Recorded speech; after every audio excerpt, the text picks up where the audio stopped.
ఏరువాక పౌర్ణమి రోజు మర్రి చెట్టును పూజించడం వలన సంతానం లేని వారికి సంతానం కలుగుతుంది.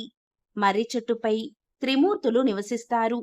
అందుకే మర్రి చెట్టును త్రిమూర్తుల వృక్షం అని కూడా అంటారు. మర్రి చెట్టును పూజిస్తే త్రిమూర్తులను పూజించిన ఫలితం దక్కుతుంది.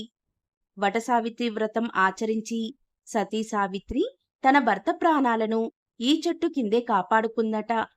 అందువల్లే మాంగళ్య భాగ్యం కోసం ఈ వ్రతాన్ని ఈ రోజు ఆచరిస్తారు.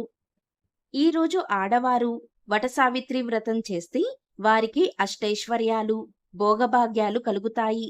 దీర్ఘ సుమంగళీ తత్వం కలుగుతుంది. ఈ రోజు మర్రి చెట్టు దగ్గరికి వెళ్లి మర్రి చెట్టుకు నమస్కరించాలి. తర్వాత మర్రి చెట్టు మొదట్లో నీళ్లు పోయాలి. అలానే మర్రి చెట్టు దగ్గర కాస్త పసుపు, కుంకుమ సమర్పించాలి. ఆ తర్వాత మర్రి చెట్టుకి దారాలు చుట్టాలి.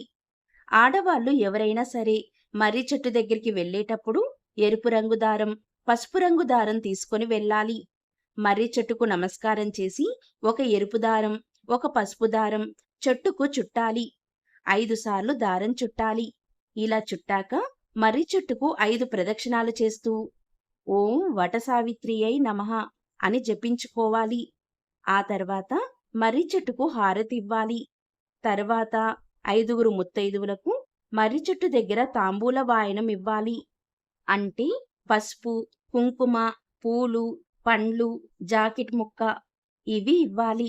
ఇలా చేస్తే విశేషంగా అష్టైశ్వర్యాలు, భోగభాగ్యాలు కలుగుతాయి.